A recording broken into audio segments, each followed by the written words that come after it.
Iya, semakin kacau semakin enak kita nonton. Ya, oke. Semakin berantakan semakin berharga pemilu ini. Kalau nggak Yes, berantakan itu berarti akan ada kecurangan. Justru karena berantakan maka potensi kecurangan kita hindari itu. yes. Kalau Oke. mulus-mulus saja kan kelihatan bos ini bakal menang. Nah, itu Hmm, kurang enak buat hmm. Gen Z itu bukan tontonan tuh. Yes. Tontonan itu kalau rusuh. Nah, kemampuan-kemampuan netizen, anak-anak muda ini untuk membaca gimmick Pak Jokowi, itu makin menunjukkan bahwa Jokowi ini kehilangan harga diri, bukan lagi kehilangan kekuatan diri, tapi dia harga dirinya juga hilang. Karena Hmm, dia mesti ikut komentari satu pertandingan di mana anaknya adalah pemain. hmm, Ngapain di hmm, situ? hmm, hmm. Jadi sebetulnya kalau nggak ada Gibran ya orang anggap ya Jokowi ngomong di untuk tiga kandidat itu. Tetapi karena ada Gibran di situ, orang tahu bahwa Jokowi hanya ingin melindungi Gibran atau juga Prabowo. Prabowo juga merasa saya sebetulnya nggak perlu dilindungi, justru karena Gibran saya selalu bikin kesalahan kan begitu Hmm. masalahnya kan. Ya, ya, Jadi ya. psikologi Prabowo terlihat tidak tenang karena seolah-olah dia diawasi oleh ketua timnya yaitu Jokowi kan. Hmm. Kan sebetulnya kalau nggak ada Gibran, Pak Prabowo pasti lebih lega untuk bertengkar atau berdebat dengan Ganjar dan Anies. Tapi karena ada Gibran, Prabowo takut nanti kalau dia terlalu keras, nanti Gibran nggak bisa imbangi. Kalau dia terlalu lemah, nanti Gibran nggak bisa mengerti. Jadi sebetulnya ini ada orang yang protes ke saya, ini Rocky Gerung dan FNN selalu mengajar Gibran, bukan Prabowo. Ya memang itu masalahnya kan. Soal Hmm. Prabowo itu ada soal hak asasi manusia, semua orang udah bahas itu. Tetapi yang diinginkan oleh publik, biarkan Pak Prabowo bersaing dengan Anies dan Ganjar. Jangan bawa-bawa Gibran, karena Gibran itu semacam duri dalam dagingnya Prabowo yang Ya. dipaksakan masuk di dalam daging politik Prabowo karena kepentingan dari Jokowi. Kan itu masalahnya. Tim Pak Prabowo bahwa begitu terbaca atau terendus sedikit eh, jarak antara apa yang ada di baliho yang sifatnya gemoy dan apa yang real di atas panggung, maka Hmm. orang menganggap bahwa ya itu artinya upaya untuk pencitraan tuh. Jadi sebetulnya bahkan koran The Guardian dari Ya, ya. Inggris sudah mengulas itu. Hmm. Prabowo dipindahkan karakternya dari seseorang yang keras, kuat, Hmm. atau Spartan jadi seorang yang lemah lembut kan. Untuk Hmm. apa? Ya untuk menghalangi orang mempersoalkan sifat-sifat dasar Pak Prabowo. Dan ternyata sifat dasar itu kemudian muncul karena Pak Prabowo tidak mungkin dikendalikan hanya dengan latihan 2-3 jam di atas panggung. Karena itu Hmm. melekat pada kepribadian dia. Jadi biarkan aja Pak Prabowo atau tiba di panggung dengan karakter dasarnya, bukan karakter yang diedit. Dan itu masalahnya. Jadi para pengamat internasional juga melihat bahwa ini terlalu berlebihan tuh. Rebranding itu The Guardian pakai istilah rebranding Rebranding ya. Prabowo Hmm. Hmm. karakter.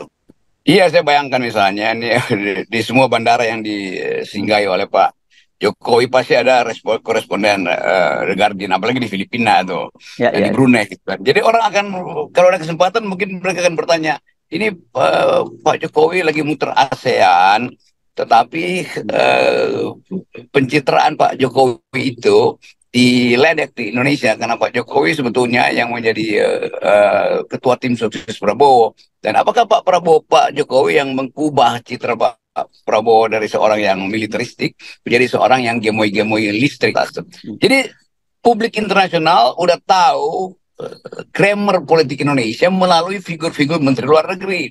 Dan tiba-tiba Pak Jokowi tidak memberi semacam kriteria bahwa Menteri Luar Negeri kita harusnya setara itu tuh. Hmm. Apalagi si Menteri Luar Negeri Ibu Retno itu selalu hanya tampil untuk jadi semacam penterjemah kalau Pak Jokowi ada di luar negeri kan. Hmm. Jadi kelihatan bahwa profil kita di luar negeri betul-betul amblas, bukan sekedar turun tapi amblas. Karena Pak Jokowi tidak tampil sebagai seseorang yang mengerti global politics. Sementara Prabowo harus mempertahankan dalil bahwa ini adalah kebijakan Jokowi kan. Kan kebijakan Menteri Pertahanan di bidang persenjataan, diplomasi itu adalah kebijakan kebijakan hasil keputusan Presiden Jokowi kan. Jadi Pak Prabowo selalu terjepit. Upaya Pak Prabowo misalnya untuk membela bahwa ya itu pesawat Mirage itu masih diperlukan karena kita belum mampu untuk membeli sistem pernyataan yang canggih. Sebetulnya harus diterangkan kalau Pak Prabowo mau ambil risiko karena kita lagi bangun IKN maka kita terpaksa beli pesawat bekas.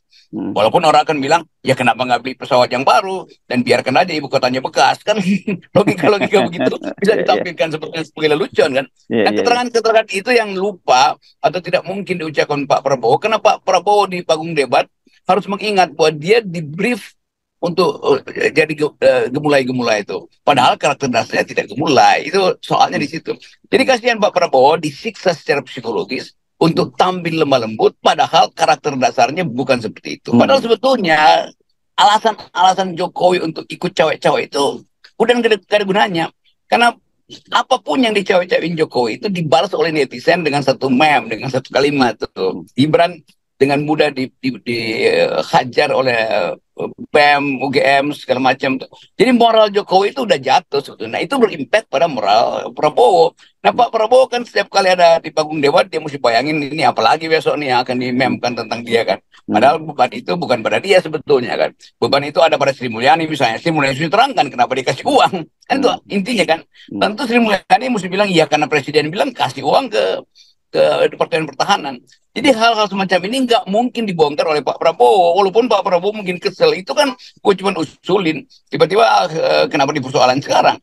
Itu konsekuensinya orang yang dalam masa jabatan masih punya portofolio sebagai Menteri Pertahanan ikut dalam perdebatan. Pasti itu yang diulek oleh lawan debatnya. Ini akan berlanjut lagi nih soal Gibran, debat berikutnya juga debat terakhir Pak Prabowo. Ini akan berlangsung. Karena Pak Prabowo tidak dalam keadaan mampu untuk menyatakan diri dia sendiri itu. Selalu ada karakter yang ingin diubah-ubah pada dia tuh.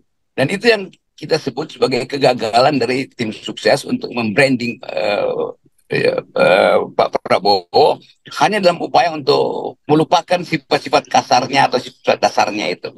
Nah, itu pentingnya kita belajar bahwa apa yang ada di baliho itu yang beratusan juta atau mungkin miliaran dipakai untuk rebranding itu bisa dibatalkan hanya oleh 2 gerakan bibir atau 2 gerakan wajah yang tertangkap oleh kamera ketika lagi debat, lalu berantakan semua.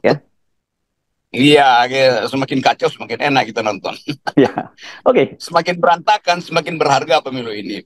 Kalau nggak berantakan itu berarti akan ada kecurangan. Justru karena berantakan maka potensi kecurangan kita hindari itu. Kalau mulus-mulus saja kan kelihatan bos ini bakal menang. Nah, itu kurang enak buat Gen Z itu bukan tontonan tuh. Tontonan itu kalau rusuh.